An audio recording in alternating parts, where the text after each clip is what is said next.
How's everybody doing? Good? Good. Yeah. My name's Charlie Destries. My pronouns are he and him. And some of you know me, some of you don't. I've been here for about a year and a half. And honestly, never heard of the UU before my friend and I showed up in February of, when, 2023? Right? Yeah. And here I am. Often we don't even know what we're looking for. And I found out very quickly that I was looking for this community and wonderful people and a like-mindedness on kindness and generosity and just being good folks amidst all of our faults and all of our bruises and bumps that we go through every day. So for me, this is a real gift to be here, and I hope it is for you as well. We're so glad that each one of you is here today. If you're a newcomer, we hope you'll keep coming back and make your spiritual home with us. For those who have already made UU Amherst your home, we hope you will continue to challenge yourself to grow and discover opportunities to learn and serve. All are invited to join us right after the service for coffee and great conversation and laughter in the Emerson room directly behind this space.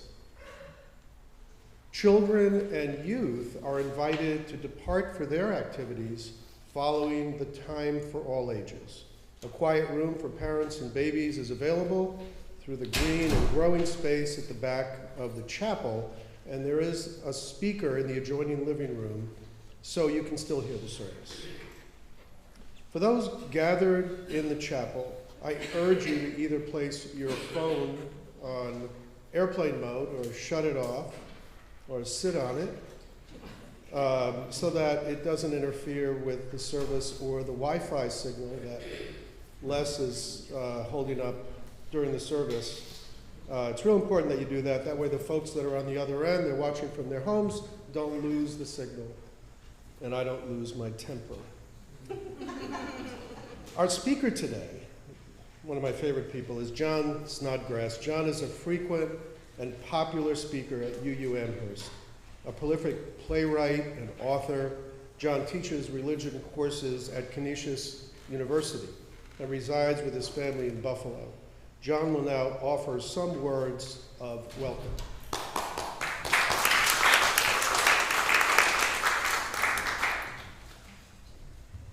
Good morning.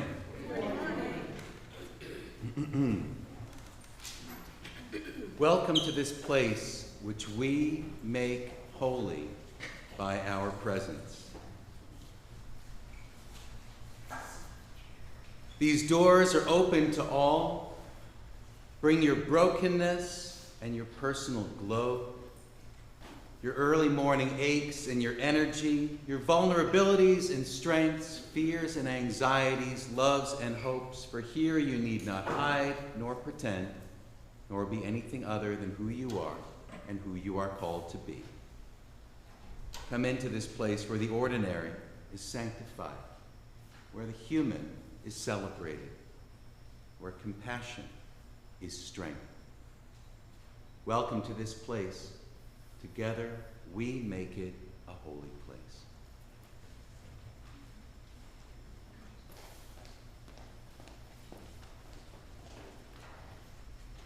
I want to offer my welcome with all of the warm welcomes that you have been receiving so far. And I say so far because that warmth and energy just compounds throughout the service and then into our time in fellowship. I'm Reverend Michelle Buhite, the minister of this congregation. My pronouns, which I offer to create a truly inclusive and brave space for all to live into the fullness of their identities, are she and her. Many of us arrive at church a little harried. The morning has been a morning. And so I invite you to just allow yourself to actually fully arrive. Feel yourself sort of sinking into your seat a bit. Taking whatever breaths make you feel non-anxious.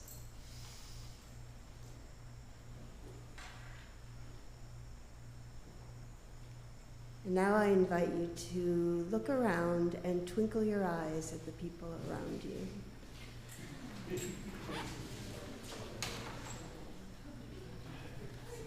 That's the kind of welcome we like.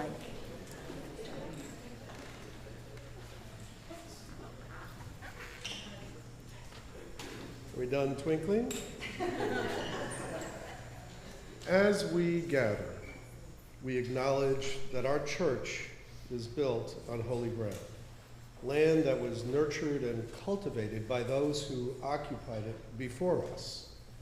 We give thanks to the Seneca, keeper of the western door, and the Tuscarora, two of the 6 nations that make up the Haudenosaunee, also known to our ancestors as the Iroquois Confederacy, which also includes Mohawk, Oneida, Onondaga, and Cayuga. These and those who preceded them have long been in relationship with the land, despite colonizers' attempts to eradicate them. On behalf of our ancestors and acknowledging our own complicity in white supremacy culture, we ask forgiveness of the land and of the people whose blood was spilled, whose descendants were displaced, and who continue to struggle in a culture that too often does not honor their ways and their contributions. We offer this libation as our giveaway, as we honor the struggle of all people seeking justice and peace. We seek the courage and wisdom to heal the wounds of the past and build a better future story with all our neighbors and fellow creatures together. It is our custom when we gather to light a chalice. The chalice is a cup or a vessel that symbolizes the gathered community. The flame represents the spark that each one of us brings to represent the light of truth, the warmth of community, and the fire of our commitment to bring more compassion and justice to the world. Today we light the chalice with these words from Reverend Maureen Killoran. For every time we make a mistake and decide to start again, we light this chalice. For every time we are lonely and let someone be our friend, we light this chalice. For every time we are disappointed and we choose to hope, we light this, our chalice. Please join me in our shared response on the screen. We gather this hour as people of faith, with joys and sorrows, gifts and needs. We light this beacon of hope, sign of our quest for truth and meaning, in celebration of the life we share together. Our song of intention this morning can be found in the Teal hymnal, page number 1008, When Our Heart is in a Holy Place. The lyrics will also be projected up front. Please rise in body or spirit, whatever you got, as we sing.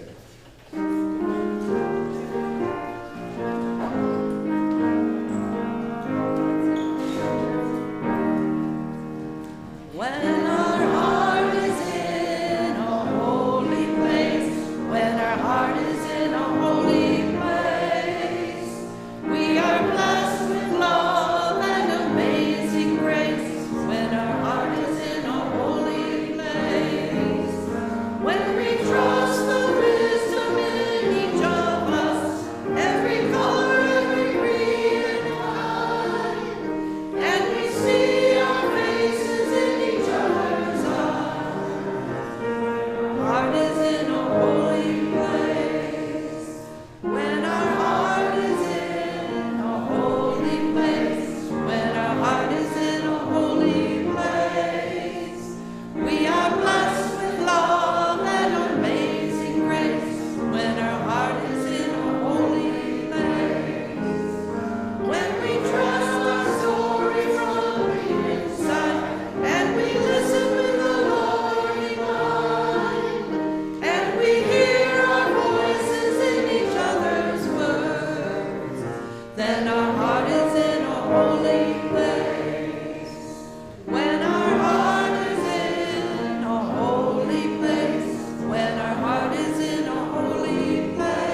You may be seated. Oh.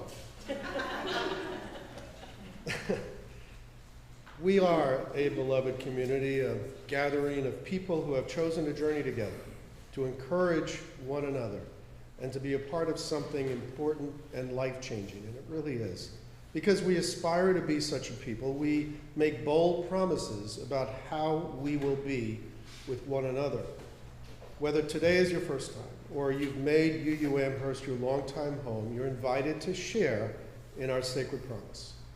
Together we promise to gather in compassionate community, to celebrate diversity of thought and unity of spirit, and to seek wholeness for ourselves, our children, and our world.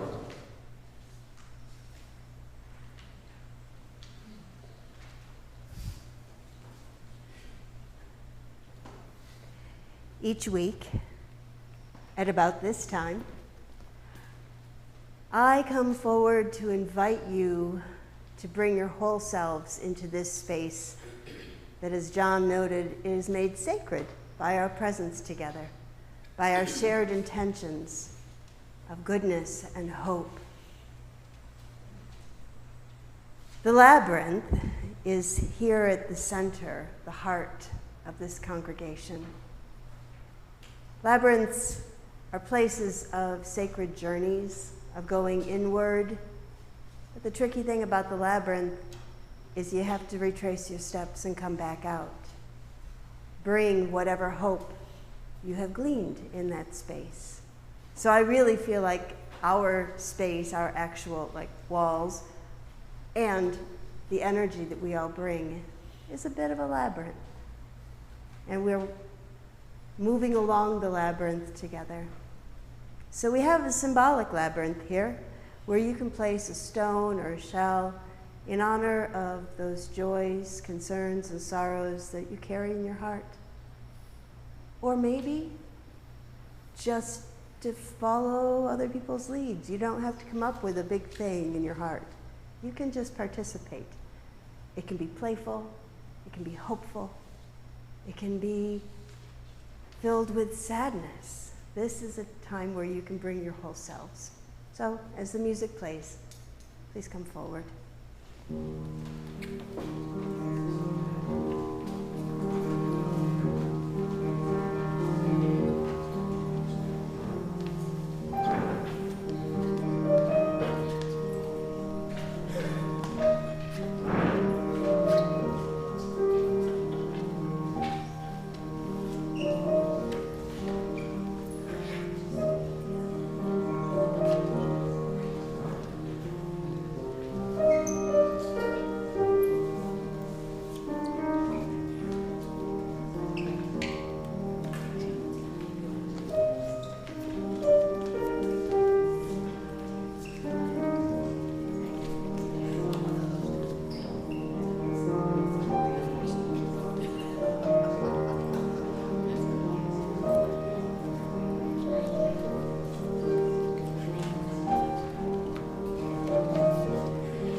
I place the final stone in recognition of the joys, concerns, and sorrows that are held by those worshiping in our online presence. We welcome you. We bless you.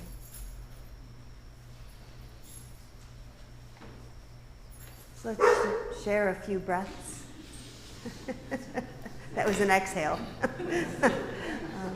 Let's share a few breaths as we just acknowledge this circle, acknowledge all of the mystery that is contained in each of those symbolic actions. We expand our circle to include those who may not be present, but whom we carry in our hearts. Those who are ill, those who are in pain, either in body or spirit, those who are lonely, those who are feeling overwhelmed, and those who have been wronged. We are part of a web of life that makes us one with all humanity, one with all the universe. We are grateful for the miracle of consciousness that we share. Consciousness that gives us the power to remember, to love, and to care. May it ever be so in our lives. Amen, and blessed be. Before we move into our meditation song, I have a miracle to share with you. So our dear friend Gloria Knight, partner of Joe Rottenstra, has been hospitalized after catastrophic health issues for 80 days. And she's just moved into rehab. And that is a wonderful thing. Yeah, you can applaud. This is fantastic. So Joe and Gloria, if you're watching, we gotcha. Our meditation song this morning is Libby Roderick's How Could Anyone? It's found in the Tea Hymnal on 1053. We will sing it through twice, but I'm going to have Gregory just play it the first time so that you can just sort of get the melody in your ear, and then we'll sing it together 2 times.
So when John announced his topic for this Sunday morning, I was thinking, what on earth am I going to do for the Time for All Ages?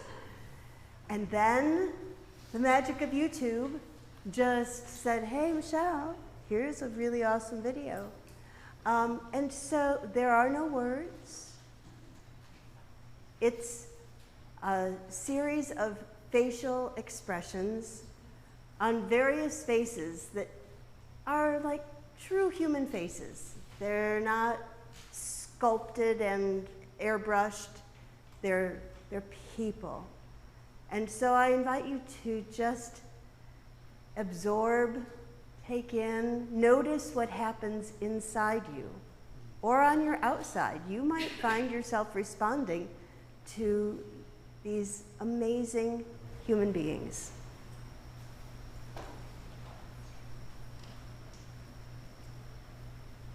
Les, it's not going.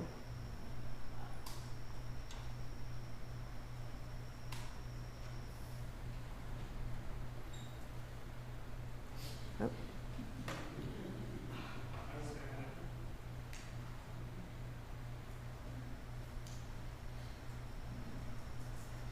He's working on it. He's got about 13 computers up there doing all the things.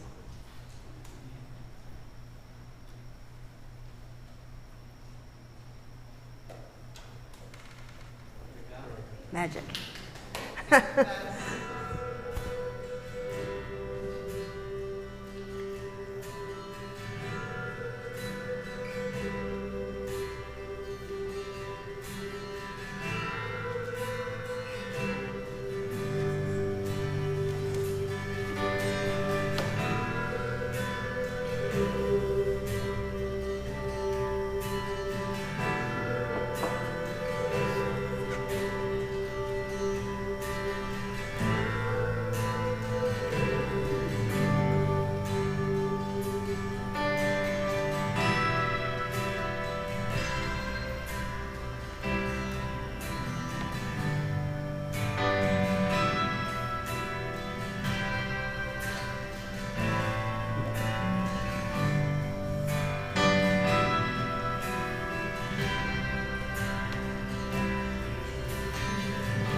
Did you feel things? Yeah. The power of the nonverbal. And that cord of empathy that I believe runs through all of us, that it makes us feel that tug, makes us respond to tears with tears, to a smile with a smile, to an expression of hope, to a feeling inside like you just took a really good deep breath. Yeah.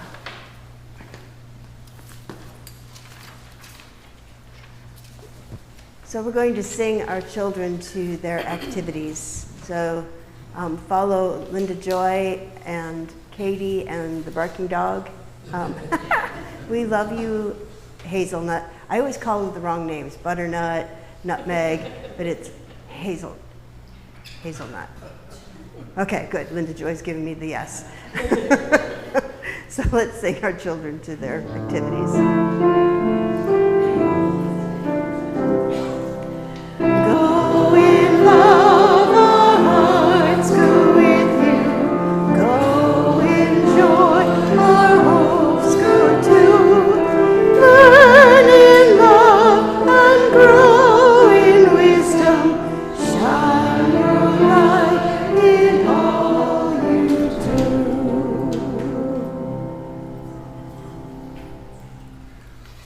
John Snodgrass.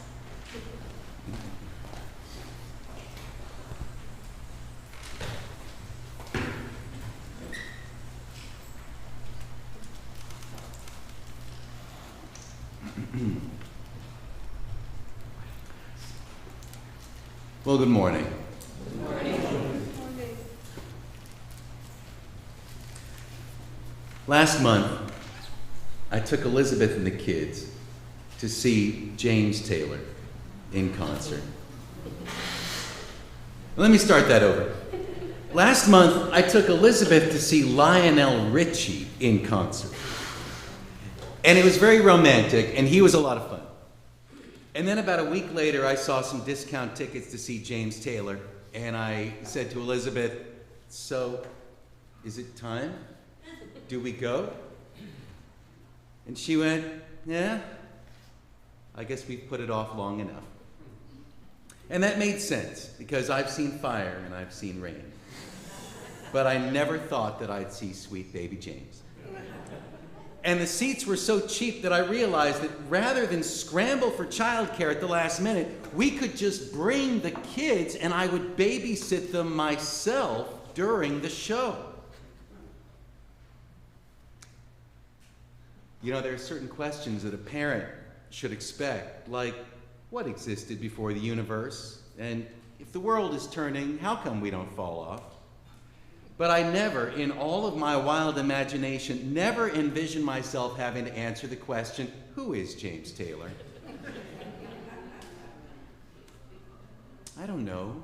He's like Jackson Browne with training wheels. Like Leonard Cohen with water wings. This is where you learn to swim in the pool of singer-songwriters. I take my kids to rock concerts because that's my religion. Ritualistic howling to rock and roll, or in this case, meowing to mellow folk music. A concert is a good chance to teach an essential lesson of parenthood. Life is about experience, not about comfort. If you want to be comfortable, you can go to the concert, get a hot dog for your belly, and a drink for your thirst, and go use the potty, and by the time you've stood in those 3 lines, the show is over. Or you can cowboy up, stay on your feet, shout your head off, live the experience, and then go home and be comfortable in your sleep. The only part of a concert that's supposed to be comfortable is your shoes. It doesn't matter how you look, unless your fashion choices make me late, in which case we've got a serious problem. Leaving home at 6, getting back at 12, we actually managed to do the full checklist of a family road trip vacation. The whiny kids, the car snacks that spill, fiddling with the knobs and dials, the air conditioning and windows to keep mommy's volcano from erupting, the stereo to keep daddy's power plant from atomic meltdown. We skipped the part about don't make me turn this car around, since it would have brought us back to the same question, who is James Taylor? Now I know the answer. He is everything except a video game, which is what you've done with every unsupervised second of this summer, so pipe down, we're doing this.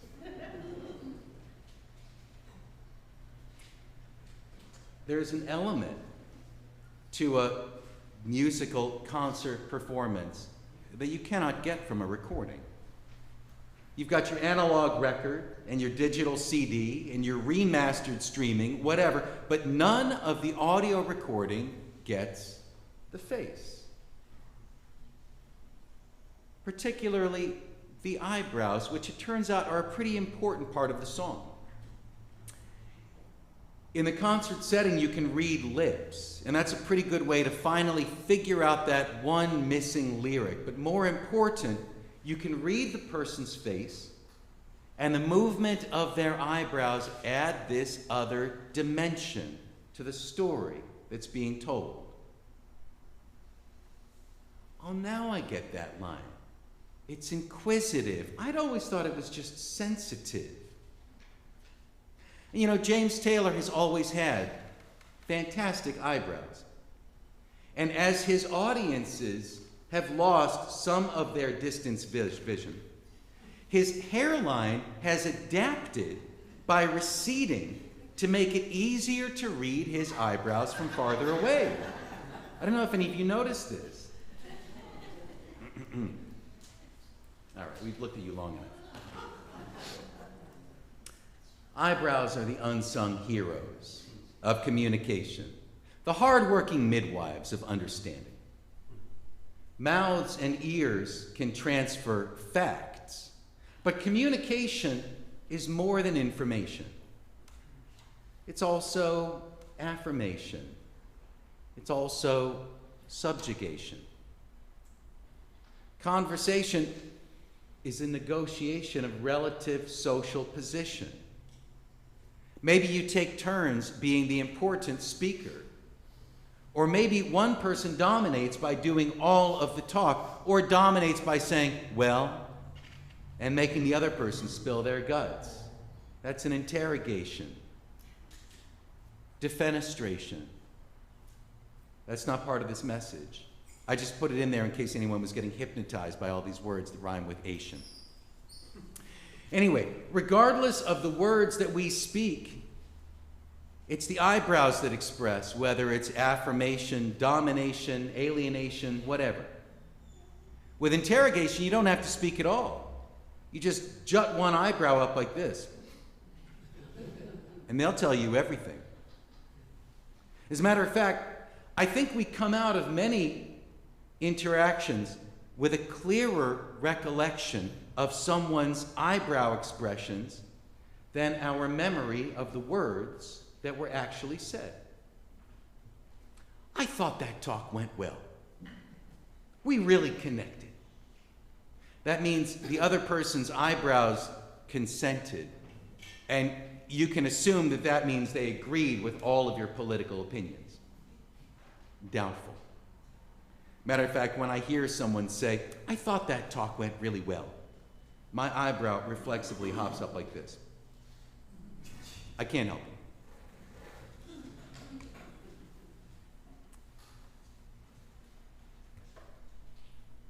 My youngest son has become obsessed with this video game.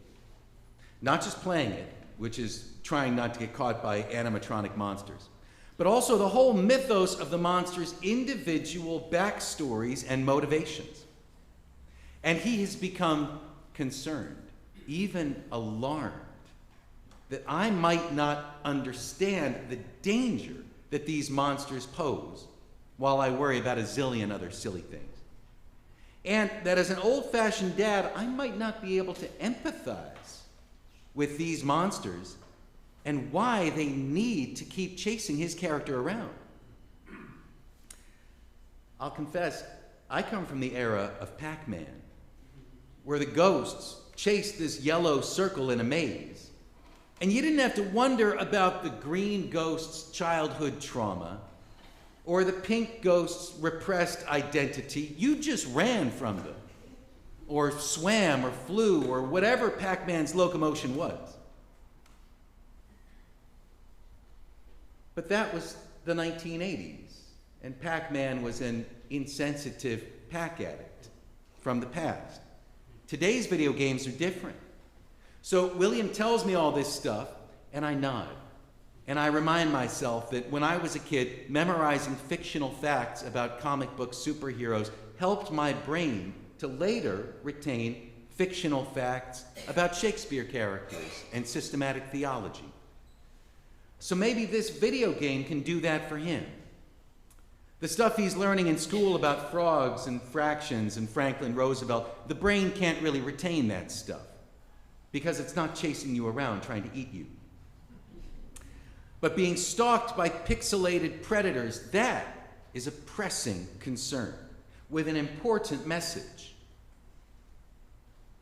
People are going to try to hurt you, not because of anything you did, but because someone hurt them in the past, and that person is not within convenient reach right now. Anyway, so he rattles off all this stuff for which my brain has no file folder. It's all just straight into the recycle bin. And I nod politely and I grunt, while squinting in a way that conveys, I'm pondering this information. Because I need to non-verbally communicate, this is important to you, and you are important to me. And that, you are important to me, is perhaps the most important message that we can communicate. But it can't come from your mouth. It has to come from your face while the other person is speaking. To communicate, you are important to me. Maybe that's what eyebrows are for. And by eyebrows, I don't mean this little narrow strip of fur.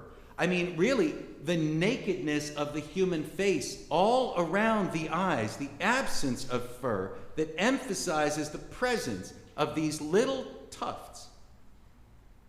Because eyebrows can say things like, I am listening.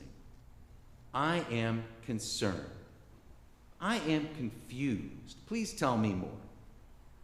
And those are all ways of saying, you and what's important to you are important to me.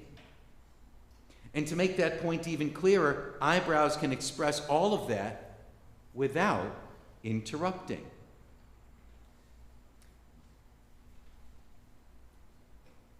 Elizabeth, my wife, has tiny eyebrows, naturally tiny, not plucked, and a high forehead.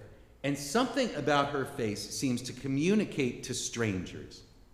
Tell me your problems, especially the really embarrassing ones that you would keep a secret from a bartender and a priest.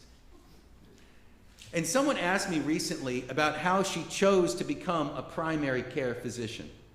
And I said, she didn't choose that.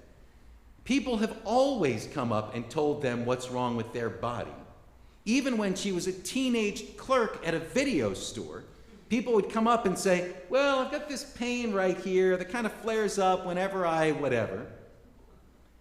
And she'd say, well, cut down on the soft drinks, and instead of renting this movie, you should go take a walk. So now she's the doctor, and it's the same thing, except she's got a prescription pad. So someone comes up and says, my such and such hurts when I such and such, which is kind of funny because she's female, so most of her patients don't know she's a doctor. And she says, yeah, cut down on the soft drinks and take a long walk. And they say, well, isn't there a pill that could do the same thing? And she says, oh, right, I'm also canceling 6 of your 39 prescriptions.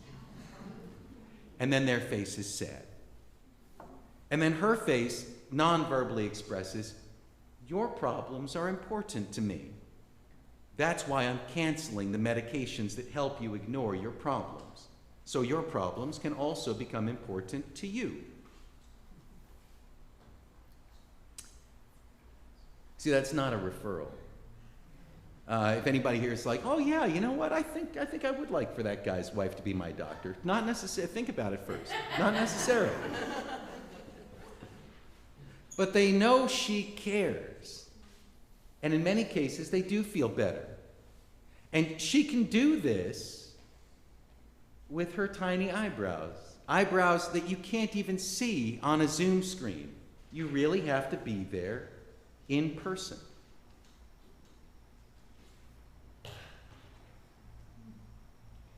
The human face.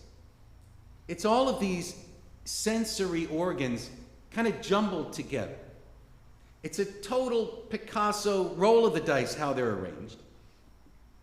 But I think having the eyes above the mouth was a great idea, since otherwise we would need much bigger eyebrows to keep food from falling into our eyes. As it is, men grow mustaches to keep tears from flowing into their food.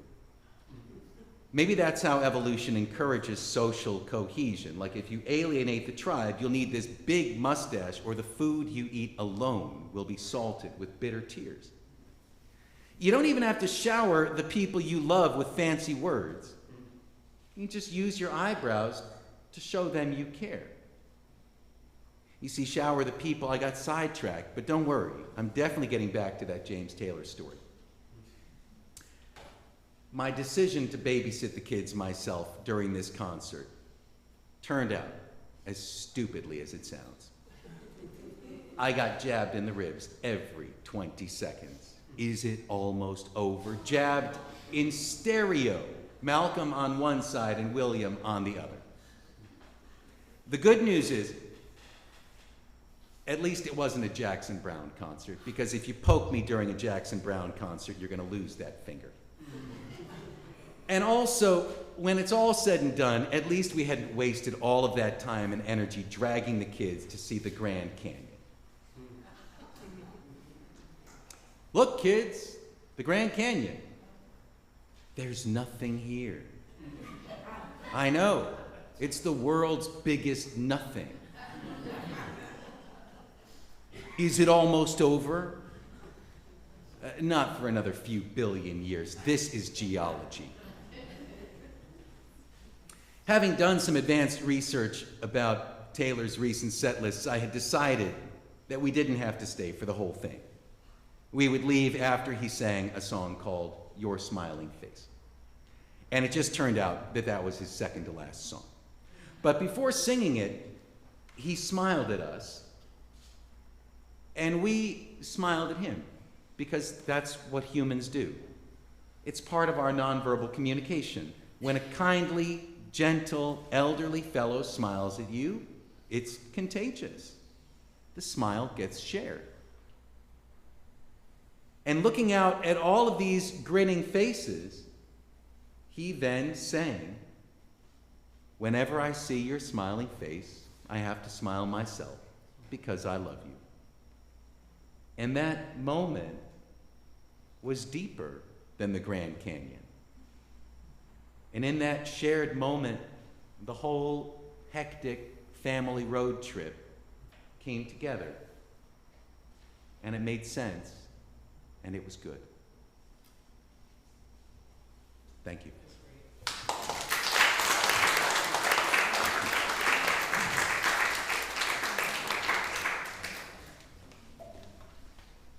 Our song in response can be found in the Teal Hymnal, 1023, Building Bridges. We're going to sing it all together once, and then we're going to sing it as a round 3 times. And Linda DeLore is going to take that side of the room. You'll be the starters, and then we'll be the second starters, because starting feels important. But all together the first time through, okay?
making time for an offering of gifts and pledges is an act of faith, an opportunity for us to acknowledge the good and hardships in our lives. This congregation exists because of you, the acts of service you engage in, and your generous contributions. Every aspect of congregational life is made possible because of the generosity of members and friends. That's all of you. Even the offering is made possible by you because we have 4 baskets and 1 usher. I like this color too. If you'd like to help pass the baskets along the aisles, why don't you let me know who you are, and I'll give you one of them, and then we'll start this offering.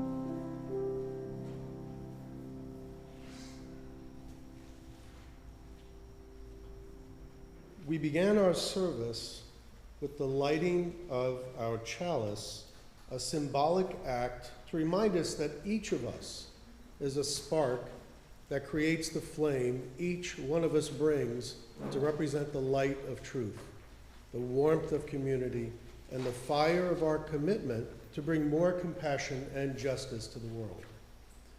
We extinguish this chalice not to quench the flame, but to return it to individual hearts, strengthened by this time spent together so that we can share our light in this world. Please join me as we extinguish our combined flame and accept the renewed flame in your own heart, that each of us might bring more light and love to a dark and hurting world. We extinguish this flame, but not the light of truth, the warmth of community, or the fire of commitment. These we carry in our hearts until we are together again. Thank you, Suzanne. As our service draws to an end, our service to the world is ready to begin. Let me tell you about some of the opportunities to connect and serve in the days to come. We have so many ways to connect and serve in the days to come. There's a lot going on. All are invited, by the way, to coffee and conversation in the Emerson room directly following the service. It's right back there. Just follow the crowd. You can go through either set of double doors at the back of the chapel and smell the coffee. Have you been to the Church of the Wild yet? Each Sunday morning, an outdoor meditative experience is offered. Meet Lorraine Marcus at 9:25 at the edge of the Ecology Center near the basketball court at the back of the parking lot. Are you a singer in search of a song? You're in luck. Choir rehearsals will resume later this month. See Linda Delaroy for more information and to get on the choir list. Linda, where are you? That woman right there. We're actually going to start choir rehearsal next Sunday. Okay. 9:30 in the Amherst. And it's a lot of fun. And if you don't think you can sing, just stand next to me and you'll feel much better. Trust me. On Thursday, August 15th, retired UU minister and longtime associate of UU Amherst, John Rex, will offer a presentation about his outreach ministry to India. The presentation is at 2:30 in the afternoon. John will be moving out of state at the end of September to be closer to family, so this is our last opportunity to hear about his many adventures. Following the service on August 18th, you are invited to join in an hour of arts and crafts for all ages. Come to the Murray Meeting Room in the administrative wing, where you'll have the opportunity to make a transformation board. There will be creative creation activity as well. There's an old-fashioned sign-up seat sign up sheet on a clipboard on the glass wall in the lobby. Please sign up so that we know how many materials to have in hand. So that should be straight that way in the lobby. And now we are going to hear from Suzanne on the green team, who'll share a little bit about the activities there and what's going on with this wonderful event on September 28th. Good morning. I'm dressed all in green, not because it's St. Patrick's Day, but so you keep in your mind the Living Green Festival that's coming up September 28th on a Saturday. We really need the support of our community coming there. Helping out would be really nice. Bring your family, bring your friends, bring your grandkids, bring any little kid you see along the street who maybe needs a place to be.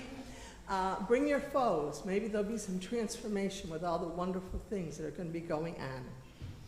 We're going to be celebrating. There'll be a bounce house. There'll be goats.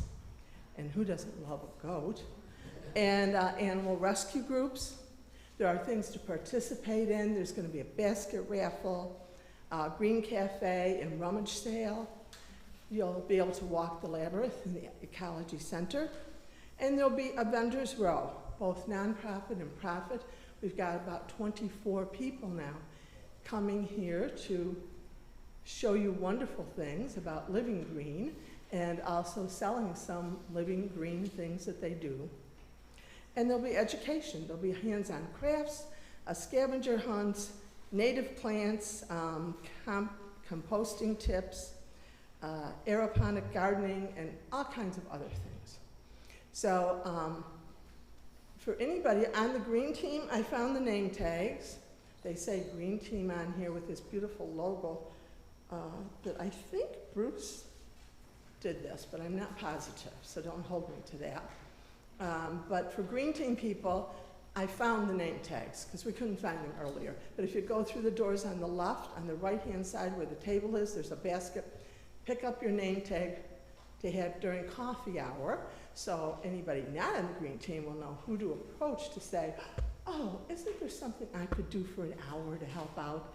Because we have lots of things that you can do for an hour to help out. And there'll be a clipboard going around in the coffee time. I'm in charge of the bounce house, so I'm carrying my clipboard around to all of you to say, wouldn't you love to sign up for an hour just to watch the kids having fun? So please come and join us and just have a wonderful time.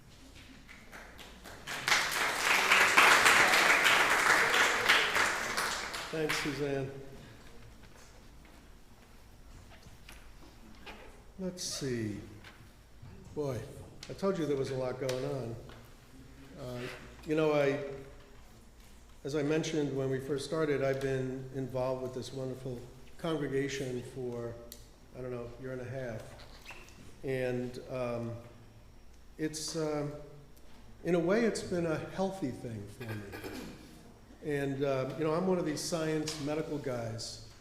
And there's a lot of proof out there scientifically that if we stay home and cocoon, like we did during the pandemic, it's not healthy for us because we're not combining our brains with other brains, our spirits with other spirits, our personalities with other personalities, ideas with other ideas. And when we don't do that, we suffer. There's a direct connection to dementia, all of the spectrumal things in the mind that occur. So when we do this, we're actually on a health kick. Believe it or not, when we do this, we're actually improving our minds. And so there's a real connection between experiencing this congregation, this gathering of people, to how we feel. Kind of like the faces that were there. If it's happy, you connect. If it's sad, you feel sad. Well, if you're together with people, you get healthier. And it's better for you. So, I have a question for you. Has it happened yet, that internal click, when you realize that UU Amherst is not just some church that you have to go to on Sunday, but your church? It's something that makes you feel better. You're not quite sure why in the beginning if you're new to this, but it does something. And it's because it's very natural. We're meant to be together. We're meant to be in a room together, to talk, to agree, to disagree, to work together, to support the Green Festival, to do things with our hands and our brains. We're really meant for it. So when that happened to me, and it was pretty quick because, again, I probably didn't realize I needed it as much as I did because I was really cocooned in my house, in my computer, and I never thought I would ever need this. But wow, when I showed up, and when Julie showed up with me, we came one day, boom, it did hit us pretty quick. It was a virus, and we caught it. And we're really glad that we did. So I became a member, and being a member is easy to do. It's not some weird thing. It's just a commitment in a way that you want to help. You want to be part of this congregation. You're raising your hand saying, hey, you know what, if you need something, call me. I'm very busy. I don't want to join 100 committees, but darn it, if there's something that I can do to help, then I want to be there. So becoming a member is fantastic. And then I really got involved. I joined a covenant group. Now, I have to be honest with you. When I heard the term covenant group, I thought, is it a sacrificial thing? I mean, you know, what is a covenant group? But we were lucky enough to be with Pam and Jerry Kent. I don't know if they're there. Are they here? No, they're not. But anyway, we come to their home once every month or two with maybe 3 or 4 other people, and we get to know each other. We talk about events. We do the thing I'm saying. We get together, something that people don't do very much anymore. We get together. And so that was amazing. And then, before you know it, I became a worship associate, and I love it. It's fantastic. Michelle sometimes wants to get the hook. I know she does. I get it. I do. I understand that. But I also sing in the choir, which is a sad thing for Linda. And I do love this church. I love the folks in it, the people I meet. A year and a half ago, I knew nobody here. I have friends here now. And I have to tell you, that was rare in my life before that. When you get older, it's harder, especially if you silo or cocoon. But when you do something like this, it's fantastic. I love your eyebrows. Oh! Thank you. I just had them done. So become a member. Talk to Reverend Michelle after the service if you're ready to take the plunge. And it's not a big plunge at all. You won't regret it. As always, see the church newsletter, The Forward, for information regarding services and events. And now, please rise in body and spirit in everything you got as we sing our closing blessing. Remain standing afterward for the benediction.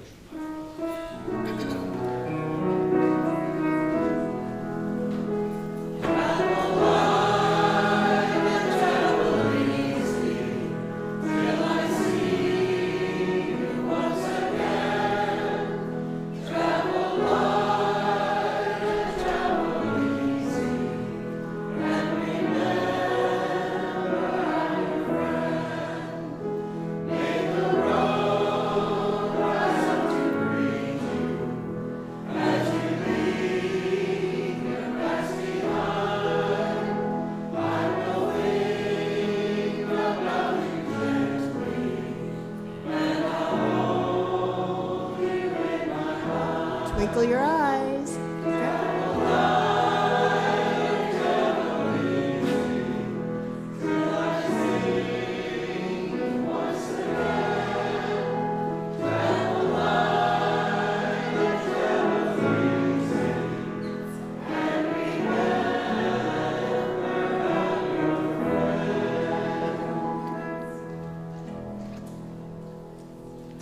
Together we have sanctified this space. If you have found strength and comfort here, share some out there.